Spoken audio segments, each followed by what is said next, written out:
എന്റെ പ്രിയപ്പെട്ട സഹോദരങ്ങളെ, സഹോദരിമാരെ, നമുക്കെല്ലാവർക്കും ഇഷ്ടമുള്ള ഒരു സ്വഭാവമാ നമ്മളെങ്ങനെ പൊക്കി പറയണത്. സിറാജ് നല്ല പ്രഭാഷകനാ. എന്ത് പ്രസംഗമെന്നറിയോ? പ്രഭാഷകന്മാരുടെ ഇടയിൽ നല്ല പ്രഭാഷകനാ. അങ്ങനെ പൊക്കുന്നത് കേൾക്കാൻ എനിക്ക് വലിയ ഇഷ്ടമാ. നിങ്ങൾക്ക് ഇഷ്ടാ? പ്രായമുള്ളവനാകട്ടെ, കുട്ടികളാകട്ടെ, ആണാകട്ടെ, പെണ്ണാകട്ടെ, എല്ലാവർക്കും അങ്ങനെ പുകഴ്ത്തി പറയുന്നത് വല്ലാത്ത ഇഷ്ടമാ. എടോ, നമ്മൾ ജീവിച്ചിരിക്കുന്ന കാലത്ത് ജനങ്ങൾ നമ്മളെ കുറിച്ച് വലിയവനാ എന്ന് പറയുന്നത് കൊണ്ട് പ്രത്യേകിച്ച് സുഖമല്ലാതെ നേട്ടമൊന്നുമില്ല. വീരിക്കണ നിങ്ങളെ കുറിച്ച് ഈ വന്ന ആൾക്കാരൊക്കെ നല്ലത് പറഞ്ഞു എന്നതിന്റെ പേരിൽ നാളെ സ്വർഗത്തിൽ പോകാമെന്ന് നിങ്ങൾ കരുതുന്നുണ്ടെങ്കിൽ അതൊന്നും അല്ല കാര്യം. ജീവിച്ചിരിക്കുന്ന കാലത്ത് നമ്മൾ നല്ലവനാണെന്ന് പറഞ്ഞത് കൊണ്ട് വലിയ പ്രയോജനമൊന്നുമില്ല. അതുകൊണ്ട് രക്ഷപ്പെടണമെന്നില്ല. ആ പറഞ്ഞത് മരിച്ചു കിടക്കുന്ന സമയത്താണെങ്കിൽ പ്രയോജനമുണ്ട്. നിങ്ങളുടെ മയ്യത്ത് ഇവിടെ കൊണ്ടുവെക്കുമ്പോ ഈ നാട്ടുകാരായ 40 പേര് പറയുന്നു, നല്ലൊരു മനുഷ്യനാ, നല്ലൊരു മനുഷ്യനാ, നല്ലൊരു മനുഷ്യനാ എന്ന് പറഞ്ഞാൽ അതുകൊണ്ട് നിനക്ക് പ്രയോജനമുണ്ട്. എന്നാൽ എന്റെ പ്രിയപ്പെട്ട സഹോദരങ്ങളെ, നമ്മളെ കുറിച്ച് നല്ലത് പറയണം. നമ്മളെ കുറിച്ച് എല്ലാവരും നല്ലത് പറയാൻ നമ്മൾ പരിശ്രമിക്കണം. ഈ ഇരിക്കുന്ന ഓരോ മനുഷ്യന്റെയും, ആണാകട്ടെ പെണ്ണാകട്ടെ, എല്ലാവരുടെയും ജീവിതത്തിലെ ആഗ്രഹം എന്താ? നമ്മുടെ എല്ലാവരുടെയും ആഗ്രഹം സ്വർഗത്തിൽ പോകണമെന്നാണ്. എല്ലാവർക്കും സ്വർഗത്തിൽ പോകണമെന്ന് വല്ലാത്ത ആഗ്രഹമായി എപ്പോഴും ദുആ ചെയ്യാറുണ്ട്. എന്റെ പ്രിയപ്പെട്ട സഹോദരങ്ങളെ, നമ്മൾ ആ സ്വർഗത്തിന്റെ അവകാശിയാണോ ഇല്ലയോ നമുക്കറിയില്ല. എന്നാൽ ഈ സദസ്സിലിരിക്കുന്നവരോട് ഞാൻ പറയുന്നു, ഈ സദസ്സിലിരിക്കുന്നവരിൽ ഒരാൾക്ക് സ്വർഗം നിർബന്ധമാ. അല്ലാഹു അക്കൂട്ടത്തിൽ നമ്മളെ പെടുത്തുമാറാകട്ടെ. നിങ്ങൾക്ക് സ്വർഗത്തിന്റെ അവകാശിയെ കാണണോ? എന്റെ പ്രിയപ്പെട്ട സഹോദരിമാരെ, നിങ്ങളുടെ കൂട്ടത്തിൽ സ്വർഗത്തിൽ പോകുന്ന ഒരു പെണ്ണിരിക്കുന്നുണ്ട്. അവൾ പോകുമെന്നല്ല പറഞ്ഞത്, ആ പെണ്ണിന് സ്വർഗം നിർബന്ധമാ. സ്വർഗം നിർബന്ധമായ ഒരു ഉമ്മ ഈ സദസ്സിലിരിക്കുന്നുണ്ട്. അള്ളാഹുവിന്റെ അനുഗ്രഹങ്ങൾ കൊണ്ട് നിറച്ച സ്വർഗത്തിന്റെ അവകാശിയായ ഒരാൾ ഈ സദസ്സിലിരിക്കുന്നുണ്ട്. നബി തങ്ങൾ പറയുന്നു, മന്നസിനാ അലൈഹി അർബഅതു ഖൈറാ വജബതു ലഹുൽ ജന്നാ. നബിതങ്ങൾ പറയുകയാണ്, സ്വർഗം നിർബന്ധമായ ഒരു മനുഷ്യന്, സ്വർഗം നിർബന്ധമായ ഒരാൾ ഈ സദസ്സിലിരിക്കുന്നുണ്ട്. ആ മനുഷ്യൻ ആരാണെന്നറിയുമോ? ഇവിടെ നിന്ന് ഇറങ്ങി പോകുമ്പോൾ എല്ലാവരും ഒരു പെണ്ണിനെ കാണിച്ചിട്ട് പറയുന്നവള് നല്ലവളാണ് എന്ന് എല്ലാവരും പറയുന്ന ആളല്ല. ആ മനുഷ്യൻ ഈ നാട്ടിലെ ഏറ്റവും നല്ല മനുഷ്യനാണെന്ന് ഈ നാട്ടുകാർ മുഴുവനും പറയുന്ന മനുഷ്യനല്ല. പിന്നെ ആർക്കാണ് പടച്ചവനെ സ്വർഗം നിർബന്ധമാകുന്നതെന്നറിയുമോ? നബി തങ്ങൾ പറയുകയാ, മന്നസിനാ അലൈഹി അർബഅതു ഖൈറാ വജബതു ലഹുൽ ജന്നാ. ഈ സദസ്സിലിരിക്കുന്ന ഒരാൾക്ക് സ്വർഗം നിർബന്ധമാ. അല്ലാഹു ആ ഒരാളിൽ നമ്മളെ പെടുത്തുമാറാകട്ടെ. എന്റെ പ്രിയപ്പെട്ട സഹോദരങ്ങൾ, ആ ഒരാൾ ആരാ? എന്റെ പ്രിയപ്പെട്ടവരെ, ഈ നാട്ടുകാര് മുഴുവനും നല്ലവനെന്ന് പറയുന്ന മനുഷ്യനല്ല. നമ്മൾ മരണപ്പെട്ടതിന് ശേഷം നമ്മളെ കുറിച്ച് 4 പേര് നമ്മൾ നല്ലവനാണെന്ന് പറഞ്ഞാൽ നമുക്ക് സ്വർഗമുണ്ട്. അള്ളാഹു നമുക്ക് ഈമാൻ തരുമാറാകട്ടെ. എത്ര പേര് പറയണം? കേട്ടില്ല. എത്ര പേര് പറയണം? 4 ലക്ഷം പേരോ 40,000 പേരോ 400 പേരൊന്നും പറയണ്ട. 4 പേര് നീ നല്ലവനാണെന്ന് പറഞ്ഞാൽ നീ സ്വർഗത്തിലാ. തത്തമാരെ 4 പേര് പറഞ്ഞാൽ മതി, ആമിന നീ നല്ലവളാണെന്ന്. അള്ളാഹു നമുക്ക് ഈമാൻ തരുമാറാകട്ടെ. നമ്മളെ കുറിച്ച് പറയോ? നമ്മളെ കുറിച്ച് പറയോ? നിങ്ങൾ എന്താ ഇങ്ങനെ ഇരിക്കണം? എന്ത് മനുഷ്യന്മാരെ, നിങ്ങളെ കുറിച്ച് പറയോ? പിന്നെ ഉസ്താദെ 4 പേര് പറഞ്ഞാ പോരെ, അപ്പൊ പിന്നെ സ്വർഗത്തിൽ പോകും. നമുക്കൊരു ചിന്തയുണ്ട് 4 പേര് പറയുമെന്ന്. കാക്കാ, ഏതെങ്കിലും 4 പേര് പറഞ്ഞിട്ട് കാര്യമൊന്നുമില്ല. ഏതെങ്കിലും 4 പേര് കഞ്ചാവ് അടിച്ച് കിടക്കുന്ന ഒരുത്തൻ നീ നല്ലവനാണെന്ന് പറഞ്ഞ സ്വർഗത്തിൽ പോവോ? ഏതെങ്കിലും കുടുംബശ്രീക്ക് ജോലിക്ക് പോകുമ്പോ കാണുന്ന പറയാ നീ നല്ലവളാണെന്ന് സ്വർഗത്തിൽ പോയില്ല. ഏതെങ്കിലും 4 പേര് പറഞ്ഞിട്ട് കാര്യമില്ല. പറയേണ്ട 4 പേര് പറയണം. അവരെ കൊണ്ട് നീ പറയിപ്പിക്കണം. 4 പേരെ കൊണ്ട് നീ നല്ലവളാണെന്ന് പറയിപ്പിക്ക്. സഹോദര, ഞാനും നിങ്ങളും 4 പേരെ കൊണ്ട് നമ്മൾ നല്ലവരാണെന്ന് പറയിപ്പിക്ക്. നമുക്ക് സ്വർഗത്തിൽ പോകാം. അള്ളാഹു നമുക്ക് ഭാഗ്യം തരുമാറാകട്ടെ. അതുകൊണ്ട് 4 പേര് ആരാണെന്ന് പറയാമെന്ന് വാക്കൊന്നും തരൂല്ല. 10 മണിക്കാണ് നമുക്ക് ദുആ ചെയ്യേണ്ടത്. അതിനിടയിൽ എത്ര പേര് പറയാൻ പറ്റുമോ അത് പറഞ്ഞ് ദുആ ചെയ്ത് പിരിയും ഇൻഷാ അല്ലാഹ്. എന്റെ പ്രിയപ്പെട്ട സഹോദരങ്ങളെ, സഹോദരിമാരെ, ഒന്നാമത്തെ ആളാരാ? നമ്മളെ കുറിച്ച് നല്ലത് പറയേണ്ട ഒന്നാമത്തെ ആളാരാ? മഹാനായ ആദരവായ പ്രവാചകൻ നബി മുഹമ്മദ് മുസ്തഫ സല്ലല്ലാഹു അലൈഹി വസല്ലമ തങ്ങൾ 63ാമത്തെ വയസ്സിൽ റബീഉൽ അവ്വൽ 12 തിങ്കളാഴ്ച രാവിലെയാണ് അല്ലാഹുവിന്റെ പ്രവാചകൻ സല്ലല്ലാഹു അലൈഹി വസല്ലമ തങ്ങൾ ലോകത്തോട് വിട പറയുകയാ.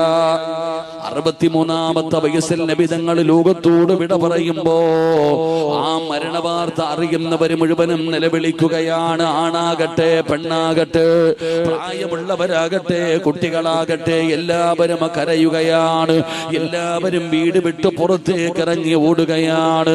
അല്ലാഹുവിന്റെ പ്രവാചകൻ സല്ലല്ലാഹു അലൈഹി വസല്ലമ തങ്ങളുടെ മരണവാർത്തയുണ്ടല്ലോ, ഒരാൾക്കും ഉൾക്കൊള്ളാൻ കഴിയുന്നില്ല, ഒരാൾക്കും അവിടെ നിന്ന് പിടിച്ചു നിൽക്കാൻ കഴിയുന്നില്ല. എല്ലാവരും വാവിട്ട് കരയുകയാണ്. പടച്ചവനെ, മദീന മുഴുവനും കണ്ണുനീരിങ്ങനെ ഒഴുകുകയാണ്. പ്രായ വ്യത്യാസമില്ലാതെ, ആണെന്നോ പെണ്ണെന്നോ വ്യത്യാസമില്ലാതെ എല്ലാവരും ഇങ്ങനെ കരയുകയാണ്. സമാധാനിപ്പിക്കാൻ പോലും ഒരാളെ കിട്ടാത്ത ഒരു സാഹചര്യമടോ. എന്റെ പ്രിയപ്പെട്ടവരെ, ഈ നാട്ടിൽ ആരെങ്കിലും മരണപ്പെട്ടു പോയാൽ, ഈ മഹല്ലിൽ ആരെങ്കിലും മരണപ്പെട്ടു പോയാൽ, ആ വീട്ടിൽ ചെന്ന് കരയുന്നവനോട് കരയല്ലേ എന്ന് പറയാൻ, കരയല്ലേ എന്ന് പറയാൻ ഒരാളെങ്കിലും ഉണ്ടാകുമല്ലോ.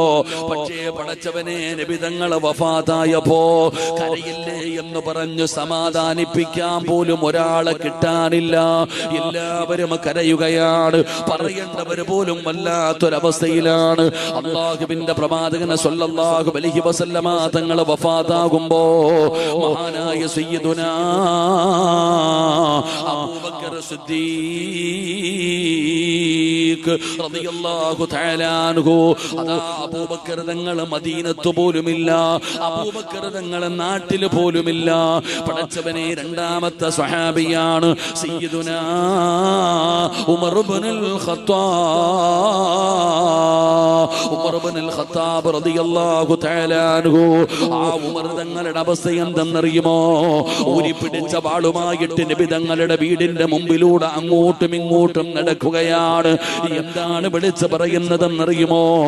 ആരെങ്കിലും എന്റെ പ്രവാചകന് വഫാത്തായെന്ന് പറഞ്ഞു കഴിഞ്ഞാൽ അവന്റെ തലയെടുക്കുമെന്ന് പറഞ്ഞ് ഉമർ തങ്ങൾ വാള് പിടിച്ചുകൊണ്ട് അങ്ങോട്ടും ഇങ്ങോട്ടും നടക്കുകയാ. മഹാനായ സയ്യിദുനാ ഉസ്മാൻ റളിയല്ലാഹു തആല അൻഹു, നബി തങ്ങളുടെ പടച്ചവനെ, നബി തങ്ങളുടെ 2 മക്കളെ വിവാഹം കഴിച്ച സ്വഹാബിയാ. ആ ഉസ്മാൻ തങ്ങളെ ബോധമില്ലാതെ കിടക്കുകയാണ്. മഹാനായ സയ്യിദുനാ അലി ഇബ്നു അബീ ത്വാലിബ് റളിയല്ലാഹു തആല അൻഹു, അലിയാര് തങ്ങളുടെ ശബ്ദം പുറത്തേക്ക് വരുന്നില്ല. പ്രമുഖരായ സ്വഹാബത്ത് മുഴുവനും കണ്ണുനീരിലാണ്. എന്ത് ചെയ്യണമെന്നറിയില്ല. പടച്ചവനെ, നബി തങ്ങളുടെ ജനാസ എവിടെ ഇരിക്കുകയാണ്. അല്ലാഹുവേ, തിങ്കളാഴ്ച ദിവസമാണ് നബി തങ്ങളെ വഫാത്തായത്. ആ ജനാസ എവിടെ ഇരിക്കുകയാ? തിങ്കൾ കഴിഞ്ഞോ, ചൊവ്വാഴ്ച കഴിഞ്ഞോ, ബുധനാഴ്ചയായി 3 ദിവസമാണ് നബി തങ്ങളുടെ ജനാസ വെച്ചത്. കാരണം പടച്ചവനെ, എന്തു ചെയ്യണമെന്ന് പറയാൻ ആരുമില്ല, നേതൃത്വം കൊടുക്കാൻ ആരുമില്ല, എന്തു ചെയ്യണമെന്ന് ആർക്കും അറിയില്ല. പടച്ചവനെ, മദീന മുഴുവനും കണ്ണുനീരിൽ ഇങ്ങനെ ഇരിക്കുമ്പോ മഹാനായ സയ്യിദുനാ അബൂബക്കർ സിദ്ദീഖ് റളിയല്ലാഹു തആല അൻഹു, അബൂബക്കർ തങ്ങളെ പടച്ചവനെ മരണവാർത്ത അറിഞ്ഞുകൊണ്ട് മടങ്ങി വരികയാണ്. പടച്ചവനെ, വല്ലാതെ മനസ്സിലോലമായ സ്വഹാബിയാ. അബൂബക്കർ തങ്ങൾക്ക് പടച്ചവനെ വലിയ ധൈര്യമൊന്നുമില്ല. അല്ലാഹുവേ, അബൂബക്കർ തങ്ങൾക്ക് അല്ലാഹു അന്ന് ഈമാനികമായിട്ടുള്ള ഒരു ധൈര്യം കൊടുക്കുകയാണ്. ഈമാനികമായിട്ടുള്ള ഒരു ധൈര്യം കൊടുക്കുകയാണ്. അബൂബക്കർ സിദ്ദീഖ് റളിയല്ലാഹു തആല അൻഹു മദീനയിലേക്ക് കടന്നു വരികയാ. പടച്ചവനെ, എല്ലാവരും വല്ലാത്തൊരവസ്ഥയിൽ കണ്ണുനീര് നിൽക്കുമ്പോ അതാ അബൂബക്കർ തങ്ങൾ നബി തങ്ങളുടെ വീടിന്റെ അകത്തേക്ക് കടന്നു ചെന്നു. അല്ലാഹുവിന്റെ പ്രവാചകൻ സല്ലല്ലാഹു അലൈഹി വസല്ലമ തങ്ങളുടെ സറഫാക്കപ്പെട്ട ജനാസ കണ്ടു. എന്നിട്ട് പടച്ചവനെ വെളിയിലേക്ക് ഇറങ്ങി വന്നു. എന്നിട്ട് പറഞ്ഞു, സ്വഹാബാ, അല്ലാഹുവിന്റെ പ്രവാചകൻ ലോകത്തോട് വിട പറഞ്ഞിരിക്കുന്നു. സ്വഹാബാ, ഒരു നേതാവ് കടന്നു വരികയാ, ഒരു നേതാവ് കടന്നു വരികയാ. പടച്ചവനെ അവിടുന്ന് സ്വഹാബത്തിന് മുഴുവനും വിളിച്ചു കൂട്ടുകയാണ്. പ്രമുഖരായ സ്വഹാബത്ത് മുഴുവനും വിളിച്ചു കൂട്ടി. എന്നിട്ട് അവിടുന്ന് തീരുമാനമെടുക്കുകയാ, എവിടെയാണ് ഖബറടക്കേണ്ടത്, ആരാണ് ഖബർ കുഴിക്കേണ്ടത്, ആരാണ് മയ്യത്ത് പൊതിയേണ്ടത്. പടച്ചവനെ ഓരോ കാര്യങ്ങളും അവിടുന്ന് പറയുകയാണ്. എല്ലാവരും ഒറ്റയ്ക്കൊറ്റയ്ക്കാണ് മയ്യത്ത് നിസ്കരിക്കേണ്ടത്. അങ്ങനെ അവസാനം അബൂബക്കർ സിദ്ദീഖ് തങ്ങളുടെ നേതൃത്വത്തിൽ എല്ലാ കാര്യങ്ങളും നടക്കുകയാണ്. നിബിതങ്ങള് ബുധനാഴ്ച മഗ്രിബിന്റെ സമയത്തോടെടുത്ത് അവിടുന്ന് പടച്ചവനെ ജനാസ ഖബറടക്കുകയാ. അതാ മുത്തുനബിയുടെ ജനാസ ഖബറടക്കി. ഇസ്ലാമിന്റെ ഒന്നാമത്തെ ഖലീഫയായി അതാ സയ്യിദുനാ അബൂബക്കർ സിദ്ദീഖ് റളിയല്ലാഹു തആല അൻഹു അബൂബക്കർ തങ്ങൾ ഇസ്ലാമിന്റെ ഒന്നാമത്തെ ഖലീഫയാവുകയാ. ഒരു നേതാവ് കടന്നു വന്നു, ഇസ്ലാമിന് ഒരു നേതാവ് കടന്നു വന്നു. പടച്ചവനെ 2 വർഷവും 3 മാസവുമാണ് അബൂബക്കർ സിദ്ദീഖ് തങ്ങൾ ഭരണം നടത്തിയത്. അങ്ങനെ മനോഹരമായി ഭരണം നടത്തിക്കൊണ്ടിരിക്കുമ്പോ അബൂബക്കർ തങ്ങൾക്ക് വല്ലാത്ത ഒരു ടെൻഷനാണ്, വല്ലാത്ത ഒരു ടെൻഷനാണ്. എന്താണ് ടെൻഷൻ എന്നറിയുമോ? അല്ലാഹുവേ, എന്റെ മരണമടുത്തിരിക്കുന്നു റബ്ബേ. അബൂബക്കർ തങ്ങൾക്ക് മനസ്സിലായി തന്റെ മരണമടുത്തെന്ന്. അവിടെന്ന് ചിന്തിക്കുന്നു, അല്ലാ, ഞാൻ മരിച്ചു കഴിഞ്ഞാൽ രണ്ടാമതൊരു നേതാവ് വേണമല്ലോ. നബി തങ്ങളുടെ ജനാസ വെക്കാനുള്ള കാരണം നേതാവില്ലാത്തത് കൊണ്ടാണ്. എനിക്കങ്ങനെ ഒരവസ്ഥ വരരുത് പടച്ചവനെ. സഹാബത്തിന്റെ ഇടയിൽ പ്രയാസങ്ങൾ വരരുത്. അതുകൊണ്ട് പടച്ചവനെ, ഞാൻ മരിക്കുന്നതിന് മുമ്പ് തന്നെ ഒരു പിൻഗാമിയെ തെരഞ്ഞെടുക്കണം, ഒരു പിൻഗാമിയുടെ പേര് പറയണം.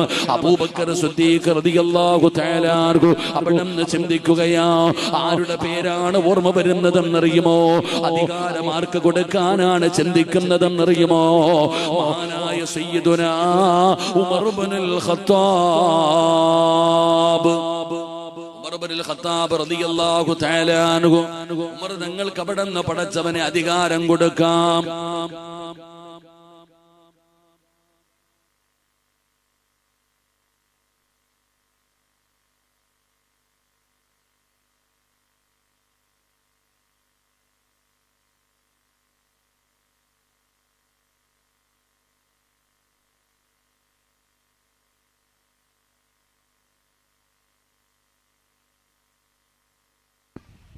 അല്ലാഹുവിന്റെ പ്രവാചകനെ സല്ലല്ലാഹു അലൈഹി വസല്ലമ തങ്ങളുടെ സ്വഹാബിയായ അബൂബക്കർ സിദ്ദീഖ് റളിയല്ലാഹു തആല അൻഹു പടച്ചവനെ അതാ ഉമറിനെ ഖലീഫയാക്കാൻ തീരുമാനിക്കുകയാ.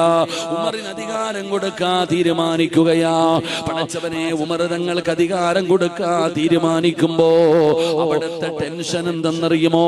അവിടുത്തെ ടെൻഷൻ എന്തെന്നറിയുമോ? അല്ലാഹുവേ, ഉമർ നല്ലവനാണ്. പരസ്യമായി നോക്കിയാൽ ഉമർ നല്ലവനാണ്.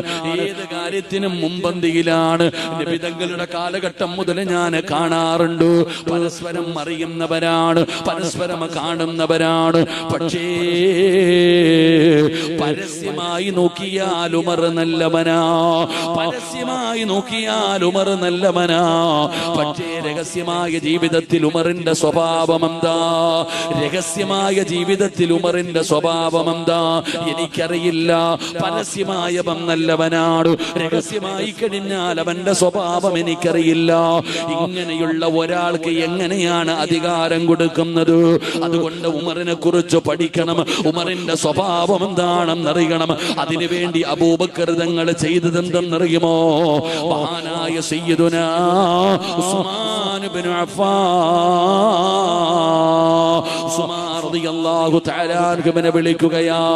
ഉസ്മാൻ എന്ന് പറയുന്ന സ്വഹാബിയെ വിളിക്കുകയാണ്. എന്നിട്ട് പറഞ്ഞു, ഉസ്മാനേ, എന്റെ മരണം അടുത്തിരിക്കുന്ന ഉസ്മാൻ, അടുത്ത ഖലീഫയായിട്ട് ഉമറിനെ പേര് പറയാൻ ഞാൻ ആഗ്രഹിക്കുകയാണ്, ഉമറിനെ തെരഞ്ഞെടുക്കാൻ ഞാൻ ആഗ്രഹിക്കുകയാണ്. എനിക്ക് ഉമറിനെ കുറിച്ച് നല്ലതുപോലെ അറിയില്ല.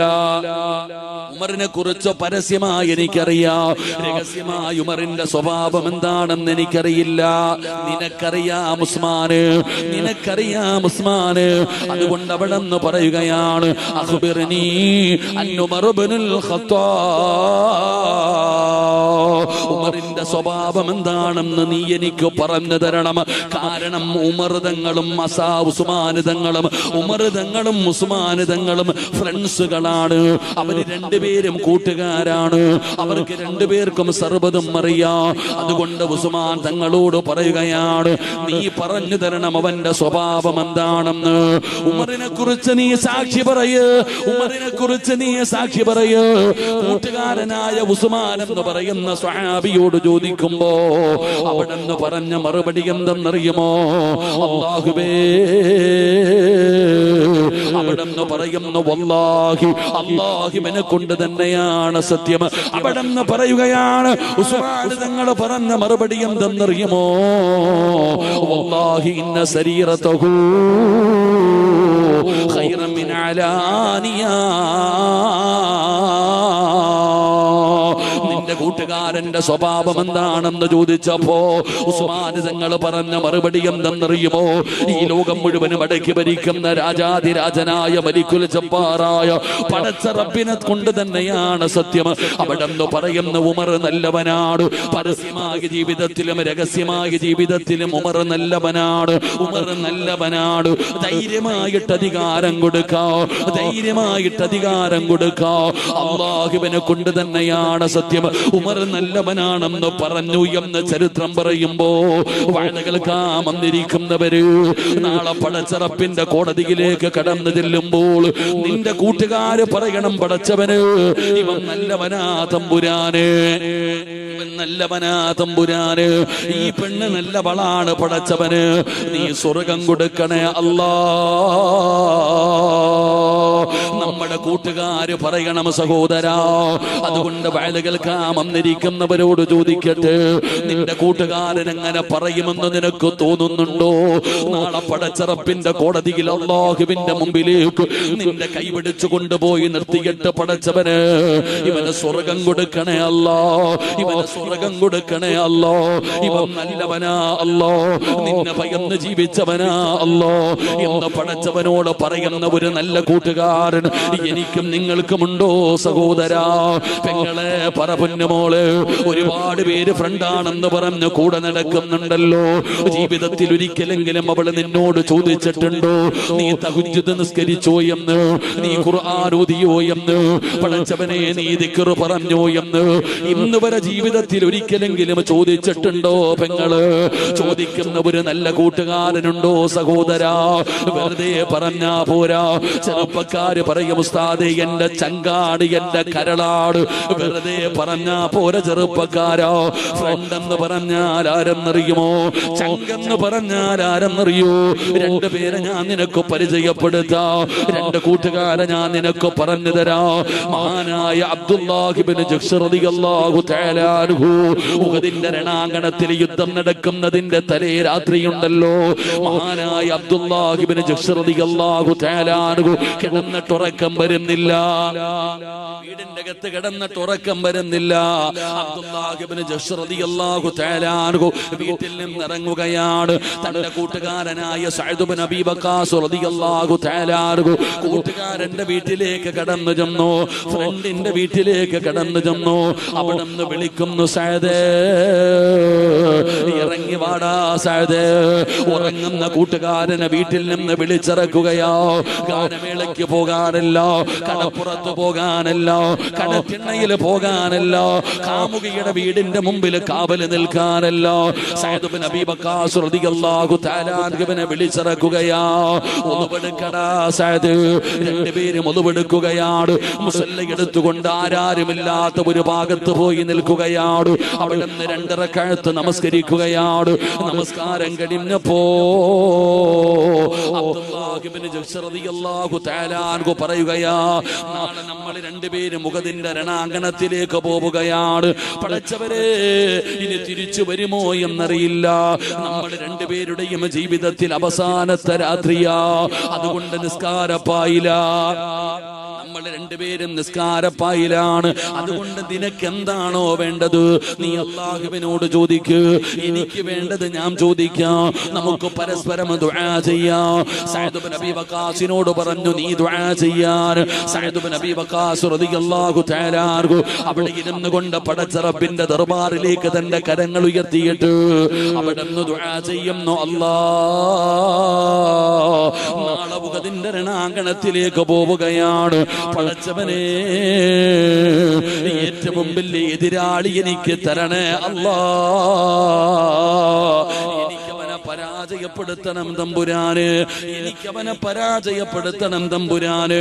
സഅദ് ഇബ്നു അബീ വഖാസ് റളിയല്ലാഹു തആല അൻഹു ദുആ ചെയ്യുകയാണ്. ഏറ്റവും വലിയ യോദ്ധാവിനെ വേണം എനിക്ക് തരാൻ. എനിക്കവനെ പരാജയപ്പെടുത്തണം.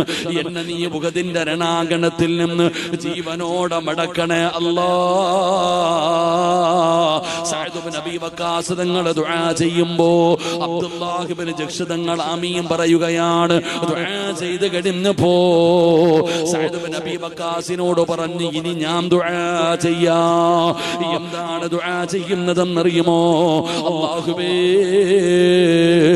നാളെ ഉഹദിന്റെ രണാങ്കണത്തിൽ പോകുമ്പോ എന്നെക്കാളും ആരോഗ്യമുള്ള എന്നെക്കാളും യോദ്ധാവായ കരുണയില്ലാത്ത ഒരു എതിരാളി എനിക്ക് തരണം പടച്ചവനെ. അവൻ മനുഷ്യത്വമുള്ളവനാകരുത്. അവന് കരുണയില്ലാത്തവനാകണം. അവൻ ദയയില്ലാത്തവനാകണം. പടച്ച റബ്ബേ അവൻ എന്റെ കൈവെട്ടി മുറിക്കണേ അല്ലാഹ്. അവൻ എന്റെ കാല് വെട്ടി മുറിക്കണേ അല്ലാഹ്. എന്റെ ശരീരം മുഴുവനും തുണ്ടം തുണ്ടമായി അവൻ വെട്ടി നുറുക്കണം തമ്പുരാന്. അല്ലാഹുവേ എന്റെ മൂക്ക് മുറിച്ചെടുക്കണം തമ്പുരാന്. എന്റെ ചെവി മുറിച്ചെടുത്തിട്ട് രണാങ്കണത്തിൽ കെട്ടിത്തൂക്കണേ അല്ലാഹ്. എന്നെ ജീവനോടെ മടക്കല്ലേ അല്ലാഹ്. എന്നെ ജീവനോടെ മടക്കല്ലേ അല്ലാഹ്. എനിക്ക് അവിടെ കിടന്ന് ഷഹീദാകണം തമ്പുരാന്. സഅദ് ഇബ്നു അബീ വഖാസ് എന്ന് പറയുന്ന ഫ്രണ്ടിന്റെ കണ്ടടങ്ങൾ നിറയുകയാണ്. അവിടെ ആമീൻ പറയുകയാണ്. രണ്ടുപേരും പിരിഞ്ഞടോ. ഉഹദിന്റെ രണാങ്കണത്തിൽ യുദ്ധം കഴിഞ്ഞു. സഅദ് ഇബ്നു അബീ വഖാസ് റളിയല്ലാഹു തആല അൻഹു ദുആ ചെയ്തതുപോലെ നേതാവിനെ വധിച്ചു കഴിഞ്ഞു. റബ്ബേ ജീവനോടെ മടങ്ങുകയാണ്. അവിടുത്തെ ദുആ സ്വീകരിച്ചു. അവിടുന്ന് ചിന്തിക്കുന്നു അല്ലാഹ് ഇനി കൂട്ടുകാരന്റെ കാര്യം എന്താ എന്നറിയണമല്ലോ. അതാ ഉഹദിന്റെ രണാങ്കണത്തിലൂടെ ഓടുകയാണ്. ഓടിച്ചെന്ന് നോക്കുമ്പോ സുബ്ഹാനല്ലാഹ് മരണത്തോട് മല്ലടിച്ചുകൊണ്ട് കിടക്കുകയാ. കാലില്ല ചെറുപ്പക്കാരാ, കയ്യില്ല ചെറുപ്പക്കാരാ, പെങ്ങളെ മൂക്ക് കാണാനില്ല. മഹാനായ അബ്ദുല്ലാഹ് ഇബ്നു ജഹ്ഷ് തങ്ങളുടെ ചെവിയുണ്ടല്ലോ കെട്ടി തൂക്കിയിട്ടിരിക്കുകയാണ്. ശരീരത്തിൽ ഇനി വിട്ടുകൊള്ളാൻ വേറെ സ്ഥലമില്ല. അങ്ങനെ മരണത്തോട് മല്ലടിച്ചുകൊണ്ട് കിടക്കുമ്പോ അബ്ദുല്ലാഹ് ഇബ്നു ജഹ്ഷ് എന്ന് പറയുന്ന സ്വഹാബി പറയുകയാ, സഅദേ നാളെ പടച്ച റബ്ബിന്റെ മുമ്പിലേക്ക് ചെല്ലുമ്പോ അല്ലാഹുവിനോട് എനിക്ക് പറയാം എന്റെ കൈ കൊടുത്തെന്ന്, എന്റെ കാല് കൊടുത്തെന്ന്, എന്റെ മൂക്ക് കൊടുത്തെന്ന്, എന്റെ ചെവി കൊടുത്തെന്ന്, എന്റെ ജീവൻ അല്ലാഹുവിന് വേണ്ടി കൊടുത്തു എന്ന് എനിക്ക് പറയാമല്ലോ. എടാ സഅദേ നീയാണടാ സാക്ഷി. സഅദേ നീയാണ് സാക്ഷി. നാളെ അല്ലാഹുവിന്റെ മുമ്പിൽ വരുമ്പോ നീ എന്നെ കുറിച്ച് പറയണേ സഅദേ. ഞാൻ പറഞ്ഞത് സത്യമാണെന്ന്, ഞാൻ പറഞ്ഞത് നല്ലതാണെന്ന്, ഞാൻ നല്ലവനാണെന്ന് നീ അല്ലാഹുവിനോട് പറയണം സഅദേ. നീ പടച്ചവനോട് ഞാൻ നല്ലവനാണെന്ന് പറഞ്ഞിട്ട് എനിക്ക് സ്വർഗം വാങ്ങിത്തരണേ സഅദേ. സഅദ് ഇബ്നു അബീ വഖാസിനോട് പറയുകയാണ്, നീ എനിക്ക് സ്വർഗം വാങ്ങിത്തരണം. നീ എന്റെ ഫ്രണ്ടാണോ, നീ എന്റെ ചങ്ങാതിയാണ്. നീ അല്ലാഹുവിന്റെ മുമ്പിൽ വന്നിട്ട് പറയണം ഞാൻ നല്ലവനാണെന്ന്. എനിക്ക് നീ സാക്ഷി നിൽക്കണം. അതാണ് ഖുർആൻ പറഞ്ഞത്. അല്ലാഹുവിന്റെ ഖുർആൻ പറഞ്ഞല്ലോ. അവിടുന്ന് ഖുർആൻ പറഞ്ഞു ജനങ്ങളിൽ നിന്ന് തന്നെ അല്ലാഹു സാക്ഷികളെ കൊണ്ടുവരികയാണ്. എന്റെ പ്രിയപ്പെട്ട സഹോദരാ, സഅദ് ഇബ്നു അബീ വഖാസ് തങ്ങളുടെ കണ്ണിന്റെ മുമ്പിൽ കടന്ന് അബ്ദുല്ലാഹ് ഇബ്നു ജഹ്ഷം എന്ന് പറയുന്ന സ്വഹാബി ലോകത്തോട് വിട പറയുമ്പോ ചരിത്രമാണ് പറഞ്ഞു തരുന്നത്. അതുകൊണ്ട് എന്റെ പ്രിയപ്പെട്ടവരോട് പറയുകയാണ്, നമുക്കൊരു നല്ല കൂട്ടുകാരൻ ഉണ്ടാകണം. അവൻ നാളെ പറയണം നമ്മൾ നല്ലവനാണെന്ന്. നമ്മൾ നല്ലവനാണെന്ന് പറഞ്ഞ് സ്വർഗം വാങ്ങിത്തരണം പെങ്ങള്. അങ്ങനെയുള്ളവരുടെ കൂടെ വേണം നടക്കാറ്. അല്ലാഹുവിനെ കുറിച്ച് ഓർമ്മപ്പെടുത്തുന്നവന്റെ കൂടെ വേണം നടക്കാറ്. നിസ്കരിക്കാൻ പള്ളിയിൽ പോയില്ലെങ്കിൽ നിന്നെ കണ്ടില്ലല്ലോ എന്ന് ചോദിക്കുന്നവന്റെ കൂടെ വേണം കൂട്ടുകൂടാറ്. ഫ്രണ്ട്ഷിപ്പിന് വല്ലാത്ത സ്ഥാനമാ, വല്ലാത്ത പ്രതിഫലമാ. ഫ്രണ്ട്ഷിപ്പിന് അല്ലാഹു കൊടുക്കുന്ന പ്രതിഫലം എന്തെന്നറിയോ? കൂട്ടുകാർക്ക് അല്ലാഹു കൊടുക്കുന്ന പ്രതിഫലം എന്താ? ഫ്രണ്ട്ഷിപ്പിന്റെ സ്ഥാനം എന്താണെന്നറിയോ? മഹാനായ ആദരവായ പ്രവാചകൻ നബി മുഹമ്മദ് മുസ്തഫ സല്ലല്ലാഹു അലൈഹി വസല്ലമ തങ്ങൾ സഹാബത്തിനോട് ഒരു സിംഹാസനത്തെ കുറിച്ച് പറയുകയാണ്. നാളെ പടച്ചറപ്പിന്റെ കോടതിയിൽ ഒരു സിംഹാസനം കൊണ്ടുവരികയാണ്. അതിന്റെ മഹത്വം പറയുകയാണ്. നബി തങ്ങൾ ചോദിക്കുന്നു, സഹാബ അതാർക്കുള്ളതാണെന്നറിയുമോ? സഹാബ സഹാബികൾ ചോദിക്കുന്നു, നബിയേ അത് പ്രവാചകന്മാർക്കുള്ളതാണോ നബിയേ? നബി തങ്ങൾ പറഞ്ഞു, അല്ല, അത് പ്രവാചകന്മാർക്കുള്ളതല്ല, അത് ശുഹദാക്കൾക്കുള്ളതാണോ നബിയേ? നബി തങ്ങൾ പറഞ്ഞു, ശുഹദാക്കൾക്കുള്ളതല്ല.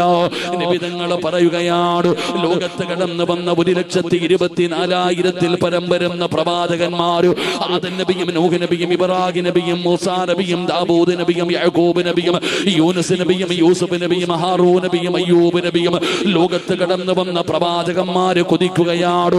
ബദർ മുഖത്തിലും ഹന്തക്കിലും ഖൈബറിലും തബൂക്കിലും യർമൂക്കിലുമല്ല പടച്ചറപ്പിന്റെ ദീനിന് വേണ്ടി പോരാടി വീരമൃത്യം വരിച്ച ശുഹദാക്കൾ അവര് കൊതിക്കുന്നു, എനിക്ക് കിട്ടിയിരുന്നെങ്കിലോ, ആ സിംഹാസനം എനിക്ക് കിട്ടിയിരുന്നെങ്കിലോ.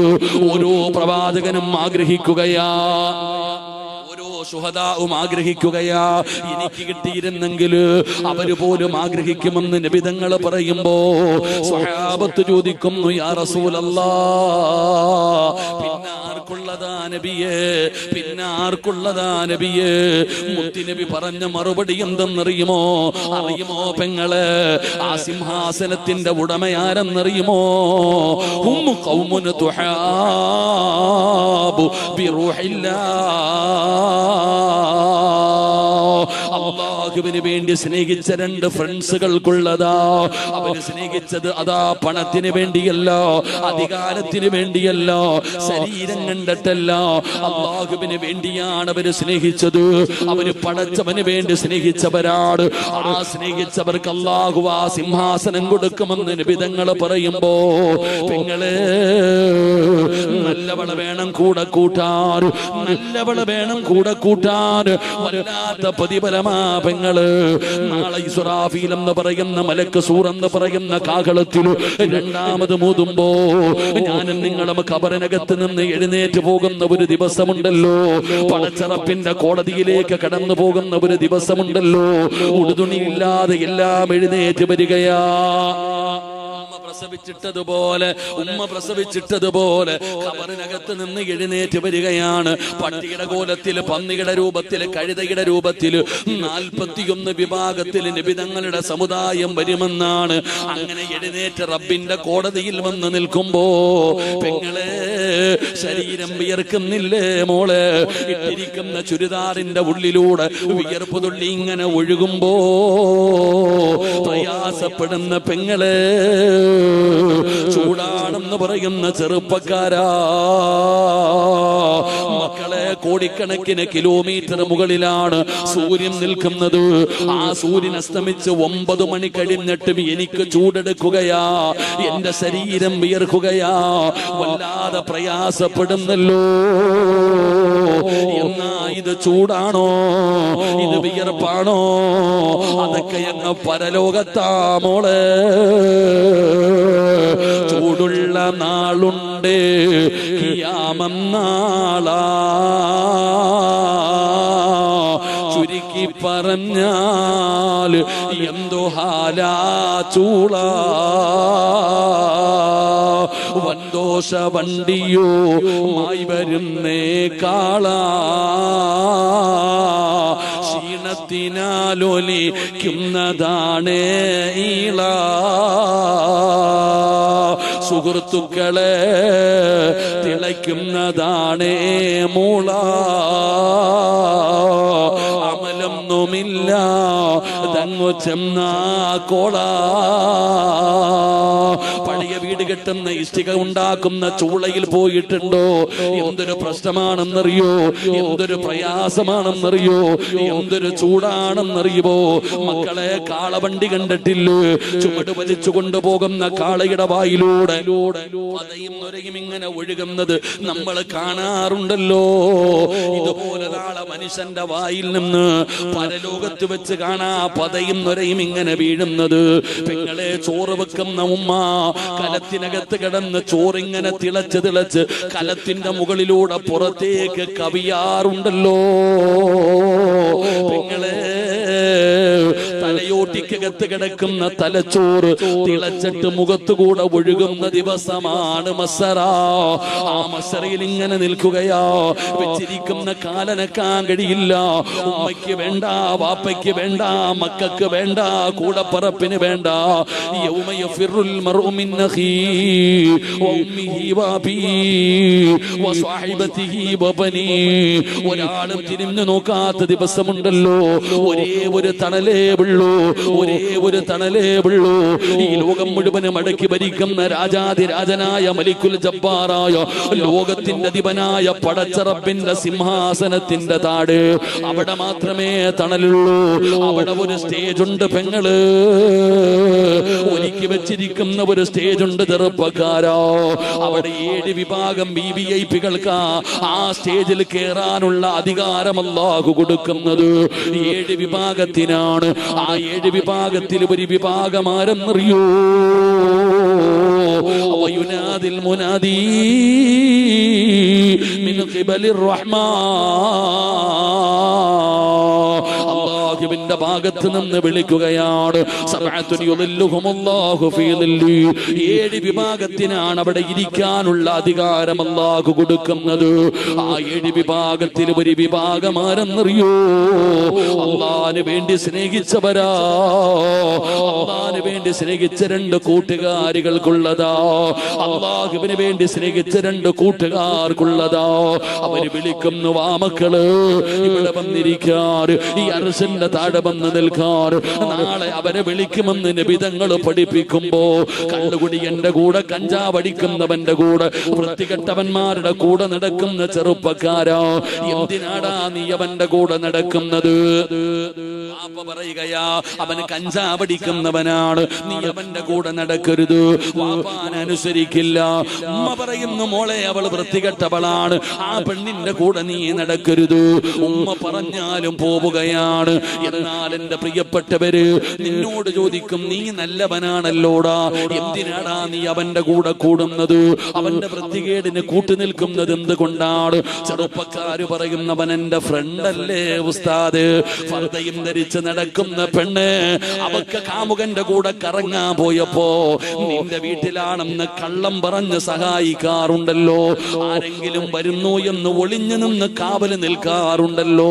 നിന്നോട് ചോദിക്കുന്നു, നീ എന്തിനാ സഹായിക്കുന്നത്? നീ പറയുന്നത് അവൾ എന്റെ ചങ്കാണെന്നല്ലേ. എന്നാ നാളെ പടച്ച റബ്ബിന്റെ കോടതിയിൽ നല്ല 2 കൂട്ടുകാര് അവർ അർശിന്റെ താഴെ നിൽക്കുമ്പോ നിന്റെ ഗതി എന്തെന്നറിയുമോ? നിന്റെ അവസ്ഥ എന്തെന്നറിയുമോ? യാ വൈലത്താ ലൈതനീ ലം അത്തഖിദു ഫുലാനൻ ഖലീലാ.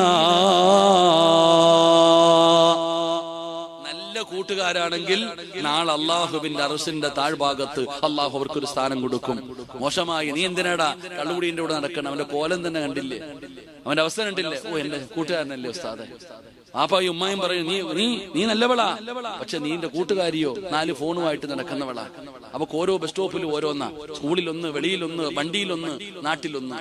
നീ അവളുടെ കൂടെ നടക്കുന്നു. നീ എല്ലാം എന്റെ വീട്ടിലുണ്ടുമ്മ, എന്റെ വീട്ടിലുണ്ട്. കള്ളത്തരം പറയും, കൂട്ടു നിൽക്കും. എന്തിന്? ഫ്രണ്ടല്ലേ ഉസ്താദെ. നാളെ നീ അവളുടെ മുഖത്ത് നോക്കിയിട്ട് പറയും, എന്റെ നാശമേ, എന്റെ നാശമേ, നിന്റെ കൂടെ കൂടിയില്ലായിരുന്നെങ്കിൽ ഞാൻ രക്ഷപ്പെടുമായിരുന്നു. അള്ളാഹു നമുക്ക് ഈമാൻ തരുമാറാകട്ടെ. അള്ളാഹു നമുക്ക് ഈമാൻ തരുമാറാകട്ടെ. എടോ, നമ്മളെ കുറിച്ച് നല്ലത് പറയേണ്ട 4 പേരിൽ ഒരാള് നിന്റെ ചങ്ക, നാട്ടുകാരൊന്നുമല്ല. നിന്റെ കൂടെ തിന്നും കുടിച്ചും രാവും പകലും നടക്കുന്ന നിന്റെ കൂട്ടുകാരൻ പറയട്ടെ നീ നല്ലവനാണെന്ന്. ഇപ്പൊ ചോദിച്ചാ പറയും നീ മഹാനാണെന്ന്. ഇപ്പൊ ചോദിച്ചാ പറയും ഈ നാട്ടിലെ ഏറ്റവും നല്ല മനുഷ്യൻ നീയാണെന്ന്. നീ അവനുമായിട്ടൊന്ന് പിണങ്ങി നോക്കിക്കേ. താത്ത, നീയും നിന്റെ കൂട്ടുകാരിയും ചങ്കല്ലേ, നിങ്ങൾ രണ്ടുപേരും തമ്മിലൊന്ന് പിണങ്ങി നോക്കിക്കേ. നടു റോഡിൽ ഇറങ്ങി നിന്നിട്ട് നിന്റെ കഥ വിളിച്ചു പറയും. അള്ളാഹു കാത്തിരക്ഷിക്കുമാറാകട്ടെ. നിങ്ങളൊന്ന് പിണങ്ങി നോക്കിക്കേ. ഇന്ന് നീ നല്ലവളാണെന്ന് ഈ നാട്ടിലെ ഏറ്റവും നിന്നെ വലിയെന്ന് വേണമെങ്കിലും വിളിക്കും. ഈ ബീബി ആണെന്ന് വേണമെങ്കിലും പറയും, എന്ത് വേണമെങ്കിലും പറയും. ഇവളെക്കാളും നല്ലൊരു സഹോദരി ലോകത്തില്ലാന്ന്. ഒന്ന് പിണങ്ങി നോക്ക്. ഇതിന് പൈസ ചോദിച്ചു, കൊടുത്തില്ല, തീർന്നു നിന്റെ കാര്യം. നിന്റെ സർവ്വതും കുടുംബശ്രീ പോയിരുന്നിട്ട് പറയുന്ന പോലെ എല്ലാ പെണ്ണുങ്ങൾ കൂടുമല്ലോ, കുടുംബത്തേക്ക് അങ്ങോട്ട് പറഞ്ഞു കളയും. അള്ളാഹു കാത്തിരക്ഷിക്കുമാറാകട്ടെ. അതുകൊണ്ട് ചങ്ങാതി, അള്ളാഹിനെ കുറിച്ച് ഓർമ്മപ്പെടുത്തുന്ന ഒരു ഫ്രണ്ടിനെ നീ തെരഞ്ഞെടുത്തു വെച്ചോ.